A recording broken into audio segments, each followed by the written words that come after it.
Assalamualaikum warahmatullahi wabarakatuh. Perkenalkan, nama saya Ari Irsandi. Saya dari kelas A pagi IKIP Pontianak, Prodi Pendidikan Bahasa dan Sastra Indonesia, Fakultas Bahasa dan Seni.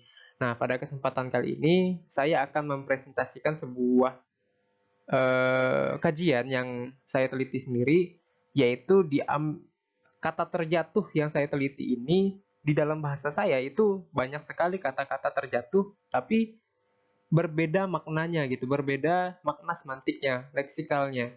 Jadi makanya saya buat analisis ini supaya kawan-kawan dari daerah lain mengerti kenapa terjatuh di dalam bahasa Sampas itu berbeda-beda. Nah, yang pertama yaitu judulnya, analisis semantik peristiwa terjatuh dalam bahasa daerah dialek Sambas. Nah, lanjut ke pengertian terjatuh. Terjatuh diambil dari kata jatuh yang artinya terlepas dan turun atau meluncur ke bawah dengan cepat karena gravitasi bumi, baik ketika masih dalam gerakan turun maupun sesudah sampai ke tanah dan sebagainya.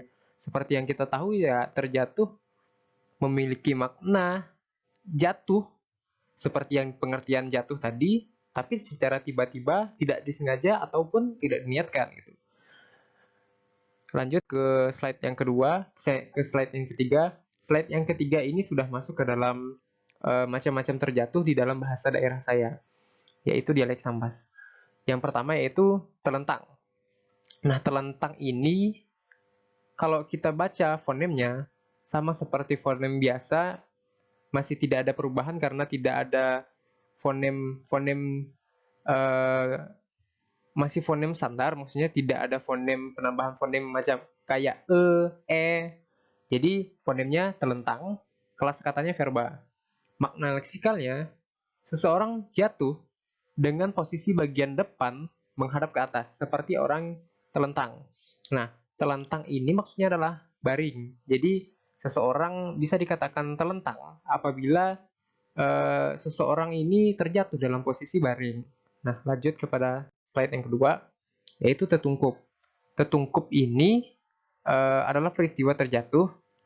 Fonemnya T tungkup, kelas kata verba, makna leksikalnya seseorang jatuh dengan posisi bagian atas berada di bawah, seperti orang yang sedang telungkup.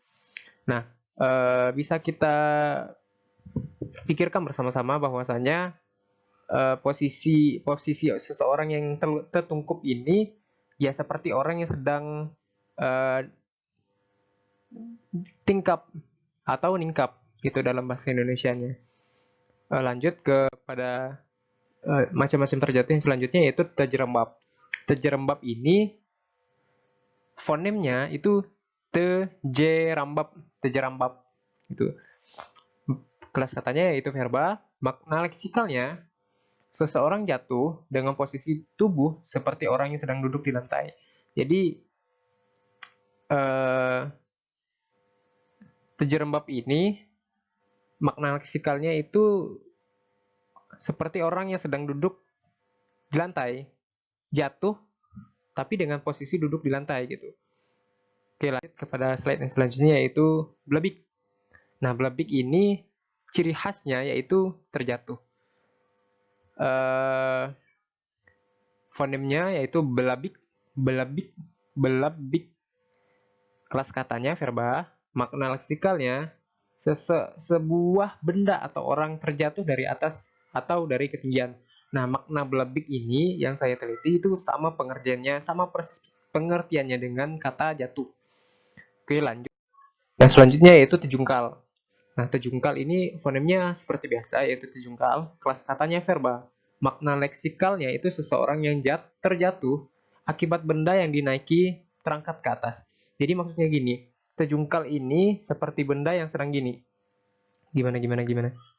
Ini. Semisalnya ada orang di sini. Kalau misalnya eh, benda yang dinaiki orang ini terangkat ke atas, kemudian dia terjatuh, nah itu adalah yang dinamakan dengan tejungkal. Oke, lanjut kepada slide yang berikutnya yaitu terperosok. Nah, terperosok ini fonemnya terperosok, terperosok. Kelas katanya verba, makna leksikalnya, seseorang jatuh akibat benda yang dinaikinya tidak mampu menahan beban yang mengakibatkan benda tersebut patah atau berlubang. Semisal gini, eh, kita menaiki sebuah papan kak, kita menaiki sebuah papan kayu yang papan kayu tersebut tidak lama lagi akan rapuh. Papan kayu tersebut hampir mau roboh gitu. Kemudian kita naiki dan masanya lebih berat ke kita, sedangkan papan kayu tersebut tidak bisa menahan beban kita, maka kayu tersebut patah dan kemudian kita terjatuh ke dalam ke dalam potongan kayu tersebut. Makanya itu disebut dengan terperosok. Lanjut ke slide yang berikutnya yaitu tercabur. Nah, tercabur ini adalah seseorang yang jatuh ke air. Enggak, ya macam-macam orang yang jatuh ke air itu namanya tercebur gitu. Dalam posisi apapun itu namanya tercebur. Lanjut kepada slide yang berikutnya yaitu terguling.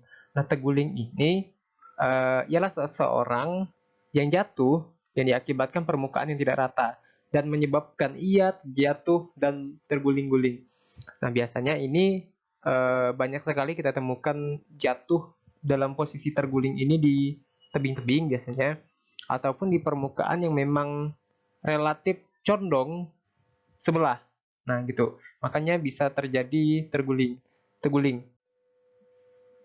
Mungkin hanya itu yang bisa saya sampaikan. Mungkin cukup sampai di sini saja presentasi saya. Kurang dan lebihnya saya mohon maaf. Wabillahi taufiq wal hidayah. Wassalamualaikum warahmatullahi wabarakatuh.